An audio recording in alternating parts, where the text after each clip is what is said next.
È stata condannata a 2 anni, 8 mesi e 10 giorni di reclusione dal giudice per l'udienza preliminare di Udine una donna di 71 anni, Bruna Cimolino, per i reati di violenza privata, danneggiamento e stalking, pena scontata di 1/3 per il rito abbreviato con cui si è svolto il processo. I fatti si riferiscono al periodo tra luglio e novembre del 2024 e si sono svolti nel complesso delle Case Ater di Cervignano, dove sia la 71enne che la vittima dei reati contestati risiedevano. L'imputata, secondo quanto emerso dalle indagini partite dopo la denuncia, aveva lanciato dal secondo piano una pietra di mezzo chilo di peso, centrando l'auto della vicina di casa, con cui da tempo i rapporti erano burrascosi. Se avesse centrato la donna avrebbe potuto provocare esiti letali. Per questo inizialmente il reato contestato era stato di tentato omicidio, con il pubblico ministero che aveva chiesto la condanna a 3 anni e 6 mesi di reclusione. Successivamente il tentato omicidio è stato derubricato nella fattispecie meno grave di violenza privata, portando la condanna minore inflitta dal giudice per l'udienza preliminare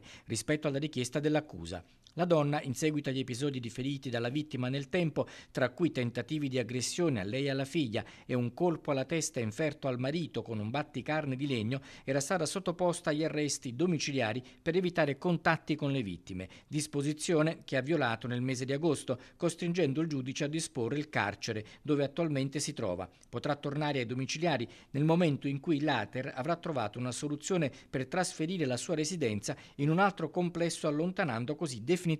la 71enne dalla famiglia che aveva fatto oggetto dei reati per cui è stata condannata.